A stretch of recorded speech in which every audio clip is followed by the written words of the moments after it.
The Gospel for the 13th Sunday in Ordinary Time. The Gospel according to St. Mark.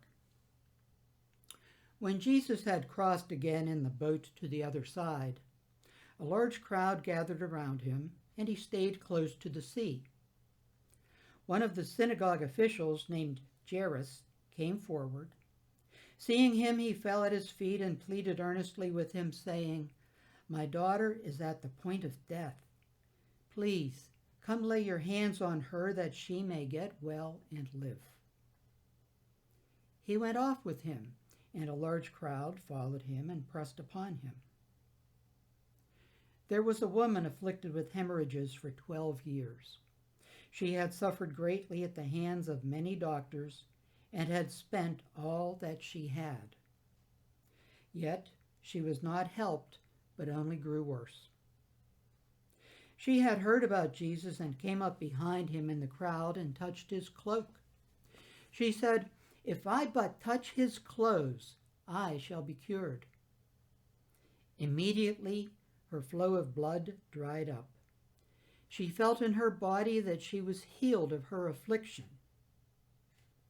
Jesus, aware at once that power had gone out from him, turned around in the crowd and asked, "Who has touched my clothes?"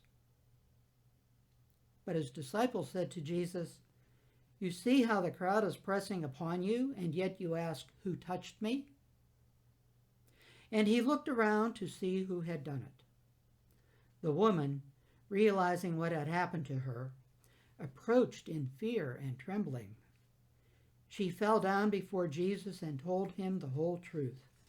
He said to her, "Daughter, your faith has saved you. Go in peace and be cured of your affliction."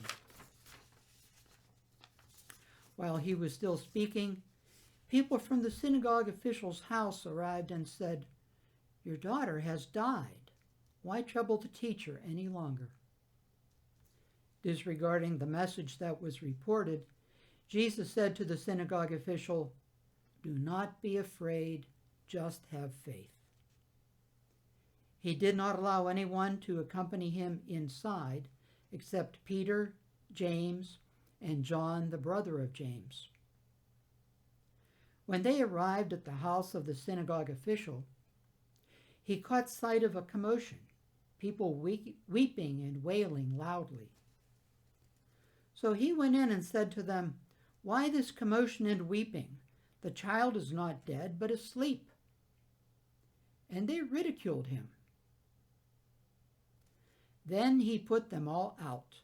He took along the child's father and mother and those who were with him, and entered the room where the child was.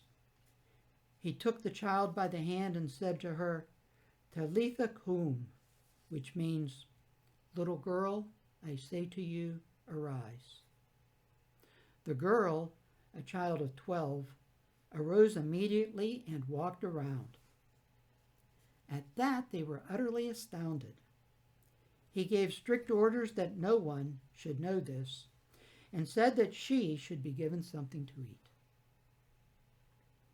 A point for meditation. What does this text say to me today and to my life? When have I experienced God's power acting in my life? What word or words in this passage caught my attention? What in this passage comforted me? What in this passage challenged me? For prayer, what can I say to the Lord in response to his word? I bring to the Lord the praise, petition, or thanksgiving that the word inspires in me. A point for contemplation. What conversion of the mind, heart, or life is the Lord asking of me? I spend quiet time in God's presence. How can I become more aware of God acting in my life? And for action. How can I make my life a gift for others in charity? Suggested actions to consider: can I, or we as a family, pray for the sick and prayerfully consider volunteering to assist with our parish's ministry to the sick and the homebound.